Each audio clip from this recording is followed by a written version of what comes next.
all aware, His Highness Sheikh Mohammed bin Zayed Al Nahyan, the President of the United Arab Emirates, has just concluded an official visit to New Delhi. This has been a short but an extremely substantive visit. His Highness was received at the airport personally by Prime Minister Narendra Modi, which is a special gesture that is characteristic of the extremely warm and close relationship that the two leaders share.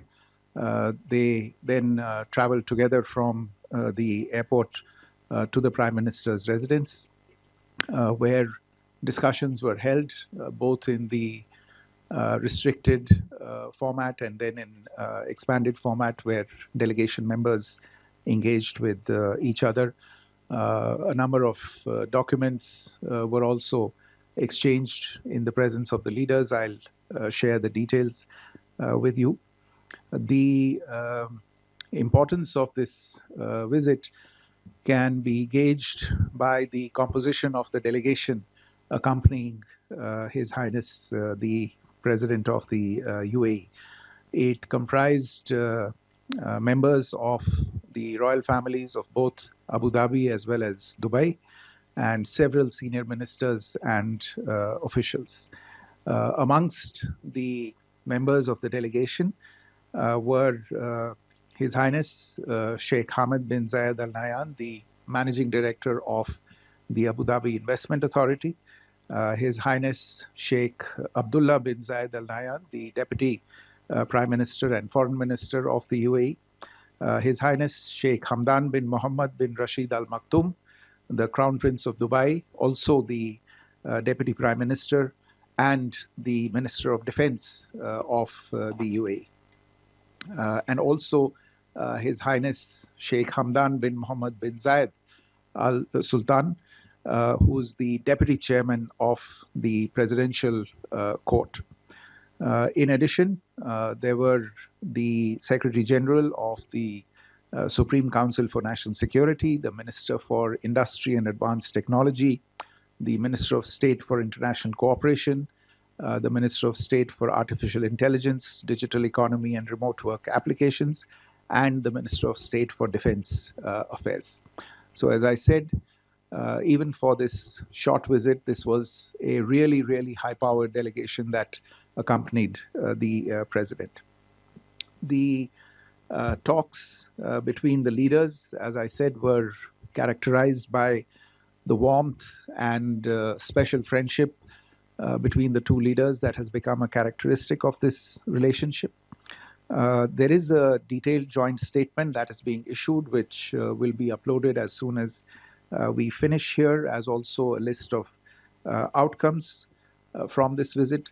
Let me quickly take you through the key outcomes that will, in a sense, define our bilateral engagement with the UAE in the immediate near future. First of all, a letter of intent was signed between the two sides to work towards concluding a framework agreement for a strategic defense partnership between India and the UAE. A letter of intent was also signed between the Indian National Space Promotion and Authorization Center in Space and the UAE Space Agency for a joint initiative for space infrastructure development and its commercialization. Under this particular initiative, we will look to setting up new launch complexes, satellite fabrication facilities, joint missions, space academy, and training centers. A letter of intent was signed on the UAE's participation in the development of special investment region in Dholera in Gujarat. This is a mega partnership initiative that will look at the establishment of an international airport, a pilot training school, an MRO facility, a greenfield port, a smart urban township, as well as projects related to railway connectivity and energy infrastructure. The UAE has always been a premier energy partner for India, and therefore building on this comprehensive energy partnership, a long-term agreement for the supply of 0.5 million metric tons of LNG per annum was concluded during the visit. The UAE is now the second largest supplier of LNG to India. In addition, an MOU on food safety and technical requirements was also signed, which will provide for sanitary and quality parameters to facilitate trade, exchange, promotion of cooperation in the food sector, and encourage food products and other agricultural product exports from India to the UAE. It will benefit the farmers of India and contribute to food security in the UAE. The discussions between the two leaders focused on several new and emerging areas of cooperation as well. In fact, to capitalize on the new opportunities for civil nuclear cooperation in the light of the passage of the Shanti Act in India for sustainable harnessing and advancement of nuclear energy for transforming India. The two sides decided to explore partnership in advanced nuclear technologies, including development and deployment of large nuclear reactors and small modular reactors, as well as cooperation in advanced reactor systems, nuclear power plant operations, and maintenance and nuclear safety. Artificial intelligence was identified as a priority area of cooperation. It was decided to collaborate on setting up a supercomputing cluster in India with UAE partnership, and the UAE will also look at investments for expanding data center capacity in India. The UAE will also participate at a high level in the Artificial Intelligence Summit that India is organizing in February 2026. Both sides will also explore the possibility of setting up a digital or a data embassy. This is a relatively new concept, but there will be work done to see how these can be set up under mutually recognized sovereignty agreements. On the trade front, following the signing of the Comprehensive Economic Partnership Agreement between the two countries in 2022, the bilateral trade has since crossed $100 billion. And in view of this, the two leaders decided to raise ambitions and look to double bilateral trade to $200 billion by 2032. It was also decided to facilitate exports of the MSME industries to the West Asian, African, and Eurasian regions. And both sides will look to working expeditiously on several initiatives that are currently underway between them, including Bharat Mart, the Virtual Trade Corridor, and the Bharat Africa Setu initiatives. UAE companies, DP World, and the First Abu Dhabi Bank have been granted permissions to open their offices and operations in Gift City in Gujarat. The two sides have also decided to work towards interlinking national payments platforms for promoting trade. This will build on the already operational local currency settlement system, the launch of UPI in the UAE, and the Jaivan card. Very importantly, the two sides also decided to work on establishing House of India in Abu Dhabi. This will be a unique cultural space that will include a state-of-the-art museum that will reflect India's ancient cultural heritage and be a lasting symbol of the India-UAE partnership. The Prime Minister also appreciated the UAE's decision to provide historical artifacts for the National Maritime Heritage Complex that is coming up at Lothal. Both sides also agreed to work together in the field of polar science, including joint expeditions and institutional cooperation. As you know, the UAE hosts one of the largest gatherings of or communities of Indian origin anywhere in the world. There are today possibly close to 4.5 million people from India living and working in the UAE. And the Prime Minister expressed his deep appreciation to President His Highness Sheikh Mohammed for looking after the interests and the welfare of these citizens of ours from India. The two sides also agreed to further nurture vibrant people-to-people ties through youth exchanges. Finally, the two leaders also had the opportunity to exchange views in detail on regional developments in West Asia, and they expressed support for all efforts in promoting peace, security, stability, and prosperity in the region. They unequivocally condemned cross-border terrorism and for the perpetrators, supporters, and financiers of all acts of terrorism to be brought to justice. The UAE President expressed his support for the success of India's chairmanship of the BRICS grouping this year, and as I said, also confirmed the UAE's high-level participation in the AI Impact Summit that is being held next month. As we speak, External Affairs Minister Dr. Jaishankar is seeing off the President at the airport.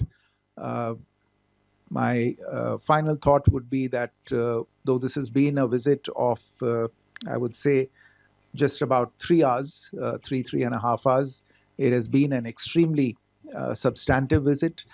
You can see that in terms of the outcomes, and I think this particular visit has contributed to the setting, in fact, the direction of work between India and the UAE in the very near future. I'll stop there. If there are any questions, I'd be happy to try and answer them. Thank you. So we'll start from Kalol, from you. Sir, Kalol from The Hindu. The West Asian region has a history of hostilities among various countries going all the way back to, say, Iran-Iraq war. And often there have been requests from these warring countries for help from India. And today we are seeing the situation in the region between Saudi Arabia and the UAE. And this sort of a strategic defense partnership that you have just mentioned, so how do we read it? Like, is it in India's long-term interest to get engaged with powers in this region, especially in the given hostile condition that the region finds itself in? Does it serve India's long-term security interest in the region, considering the region also holds millions of Indian workers and it's a source of energy for India? So, Sahil?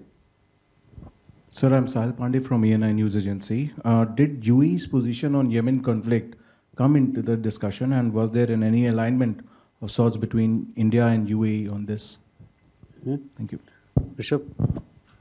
So, adding to what Sahil said, Rishabh from Times Now. So, did the discussion on Gaza peace program and the Board of Peace for Gaza came into discussion? And since the trade was discussed heavily, was tariff also discussed in the meeting?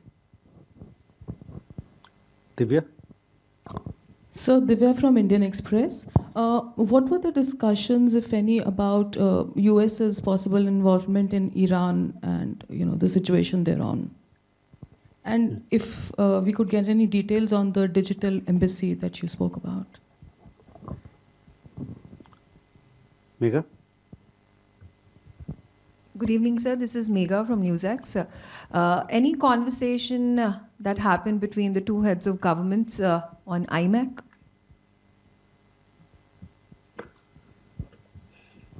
Sir. Okay. Kalol, I think you have set out a certain framing for your question in terms of what is happening in the region. But our involvement in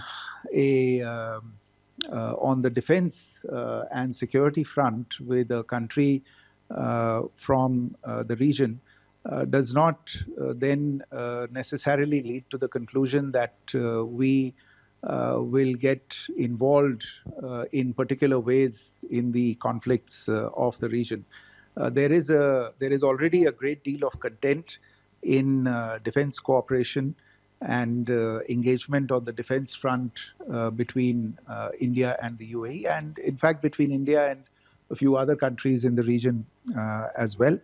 As you are aware, in last April, so starting already almost a year ago, the UAE Defense Minister and the Crown Prince of Dubai, who was on this visit, by the way, he had visited India. This was a watershed moment in our bilateral defense cooperation. We then elevated the institutional framework of defense dialogue between the two countries to the level of secretaries, vice ministers between the two countries. Our air assets have been regularly participating in the Dubai Air Show.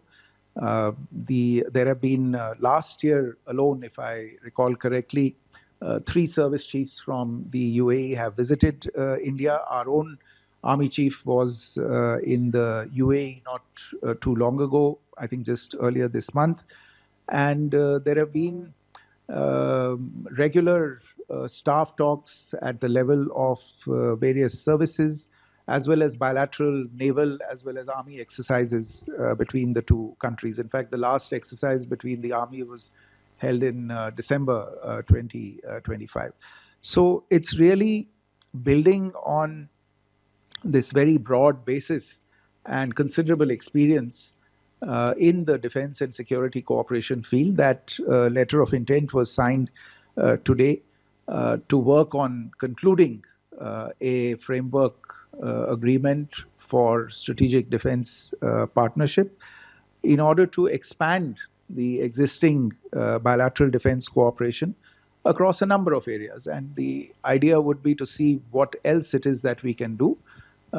For instance, we plan to look at defense industrial cooperation, defense innovation, partnerships in advanced technology in the area of defense, as well as expanding the linkages on training, on education, perhaps training between the special forces of the two countries, look at defense threats in the cyberspace domain, counterterrorism, which is an area of interest for both countries. So I would really characterize it as a natural evolution from the already considerable defense cooperation between the two countries, and not necessarily a response to any specific event that may have taken place in the region or of any intent to get involved in a hypothetical future scenario in the region. Sahil and Rishabh and Divya, I think you all asked questions related to various geopolitical issues that have hit headlines from this region in recent times, whether it is the developments in Yemen or developments related to the conflict in Gaza or the situation in Iran. I can only tell you that all of these issues were discussed between the leaders. I cannot get into the details at this stage, but yes, both leaders had the opportunity to share their views and opinions in detail on these issues. On trade and tariffs, mostly this discussion was about bilateral trade and the salutary impact that the India-UAE Comprehensive Economic Partnership has had on bilateral trade and how we need to expand it in the coming years. On digital embassy, it's an interesting new concept. It relates to the effort of a country to, in a sense, find a safe harbor for data that it considers of national importance and strategic value.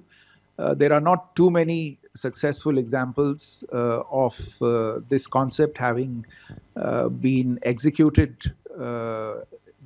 in too many places in the world, but there are a few. It is a new concept for us as well. We may have to work out a regulatory framework for getting into this, but it is an interesting area in which the UAE has expressed some interest, and we are willing to work with them and see how we can set this up, while of course respecting the fact that data has certain sovereignty related issues attached to it. We will work through these issues. On IMEC, Megha, you would be aware that India and the UAE already have an initiative in the form of the virtual trade corridor, which has been pilot tested in a sense. And this virtual trade corridor is essentially, in a sense, you can call it a software building block of IMEC going into the future. Right now, it is at a bilateral level between India and the UAE.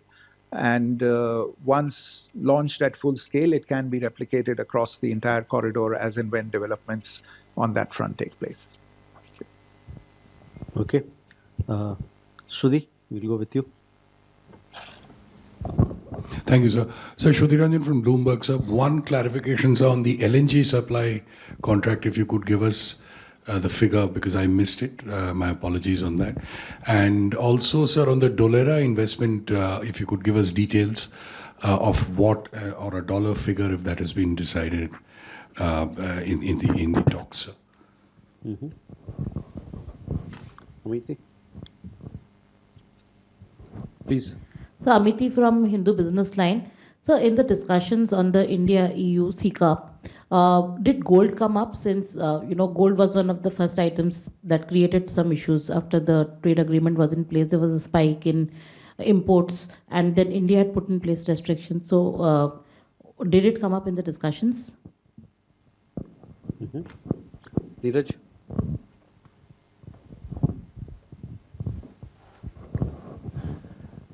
नमस्कार sir, मैं नीरज दुबे प्रभा साक्षी से। इससे पहले sir, आपने दूसरे प्रश्न में जो 3 सवालों के आपने जवाब समन्वित तरीके से दिए, उसको हिंदी में बस दोहरा दीजिए सर। गाजा पीस पोर्ट वाला और बाकी जो 3 सवाल आपने जो लिए थे उसके एक सर।